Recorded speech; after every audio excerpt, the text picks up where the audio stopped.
ఇవాళ తెలంగాణ భవన్లో పార్టీ అధినేత గౌరవ మాన్య మాజీ ముఖ్యమంత్రి వర్యులు శ్రీ కేసీఆర్ గారి అధ్యక్షతన సమావేశం జరిగింది. ఇది అత్యంత ప్రాధాన్యత కలిగినటువంటి సమావేశం. ఈ సమావేశంలో సుదీర్ఘంగా చర్చించిన తర్వాత నిర్ణయించింది ఏంటంటే రేపు 13వ తేదీ నాడు నల్గొండ పట్టణ కేంద్రంలో ఒక భారీ బహిరంగ సభతో మరోసారి కృష్ణా జలాలకు సంబంధించినటువంటి అంశం మీద ఉద్యమానికి శ్రీకారం చుట్టడానికి పూనుకుంటున్నాం. నల్గొండ సభ మరోసారి ఉద్యమ శంఖారావాన్ని పూరించనున్నది.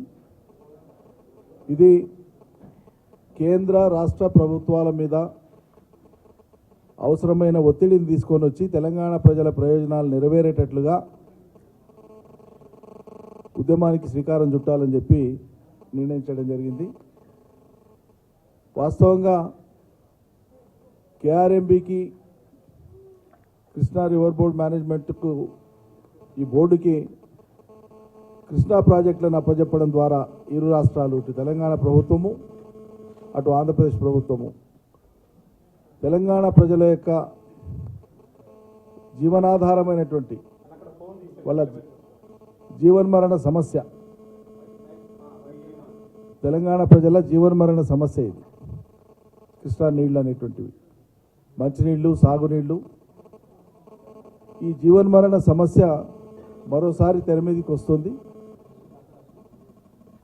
శాశ్వతంగా నీటి సమస్యను పరిష్కరించి మనం కానీ అటువైపు ఉండేటువంటి ప్రజలు కానీ ఎవరి వాటా వాళ్ళు దక్కించుకొని వాళ్ళ శక్తి మేరకు అవసరమైన మేరకు ప్రాజెక్టులు కట్టుకొని ప్రజల అవసరాలు తీర్చాలనేటువంటి సంకల్పంతో మనం ఆనాడు తొలినాళ్ల నుంచి కూడా ఒకే వైఖరితో ఉన్నాం.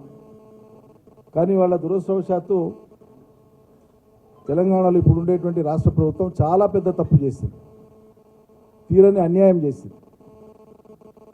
కనీసం కేఆర్ఎంబీ మీద మీటింగ్ పెట్టేటప్పుడు, ఢిల్లీలో మీటింగ్ జరిగేటప్పుడు చాలా యథాలాపంగా ఉండి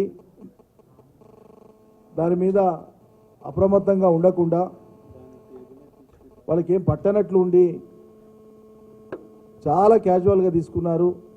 దాని ఫలితం వల్ల రెండు రాష్ట్రాలు ఆమోదించిన కారణంగా రెండు ప్రాజెక్టులు కూడా ఇలా కేంద్ర పరిధిలోకి వెళ్ళిపోయినాయి. పోలీసు పహారాలో నీటిపారుదల, అది కూడా వాళ్ళ దయాదాక్షిణ్యాలతో నడవాల్సినటువంటి ఒక దుస్థితికి ఇలా తెలంగాణలో ఉండేటువంటి ప్రభుత్వం ప్రధాన కారణమైంది.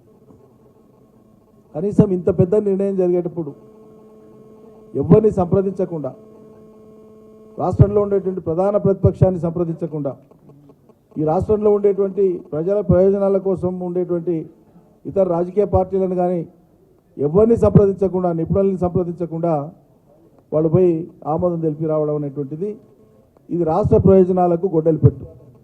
శాశ్వత ప్రయోజనాల కోసం మనం రాష్ట్రాన్ని సాధించుకుంటే ఇవాళ వాళ్ళు ఈ ప్రయోజనాలని పడంగా పెట్టడం జరిగింది ఈ రాష్ట్ర ప్రభుత్వం. ఖచ్చితంగా ఈ రాష్ట్ర ప్రభుత్వం చేసినటువంటి ఘోరమైనటువంటి తప్పిదానికి రాష్ట్ర ప్రజానీకానికి క్షమాపణ చెప్పాలి. ముందు క్షమాపణ చెప్తూ ఇప్పటికైనా అఖిలపక్షాన్ని ఢిల్లీకి తీసుకొని పోవాలి. మన డిమాండ్ను కేంద్ర ప్రభుత్వం ముందు పెట్టి పటిష్టంగా వాదించి మన వాటా మనకు దక్కేటట్లుగా చర్యలు తీసుకోవాలి.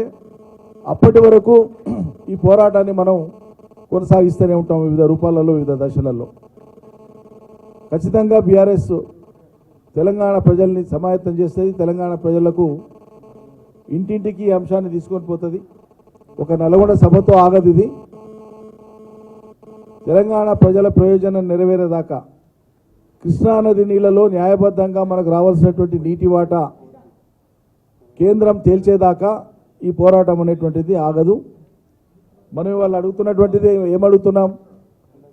కేంద్ర ప్రభుత్వము 9 ఏళ్ళు నాంచి 9 ఏళ్ల తర్వాత ఎన్నికల ముందు మన నీటికి సంబంధించినటువంటి నీటి వాటాకు సంబంధించినటువంటి అంశాన్ని ట్రిబ్యునల్కు రెఫర్ చేసింది. ట్రిబ్యునల్కి రెఫర్ చేయమని ప్రారంభంలో అడిగితే సుప్రీంకోర్టులో కేసు విత్డ్రా చేసుకోండి, మేము రెఫర్ చేస్తామని చెప్పి ఏండ్లు సాగదీస్తున్నారు ఏ కారణం లేకుండా.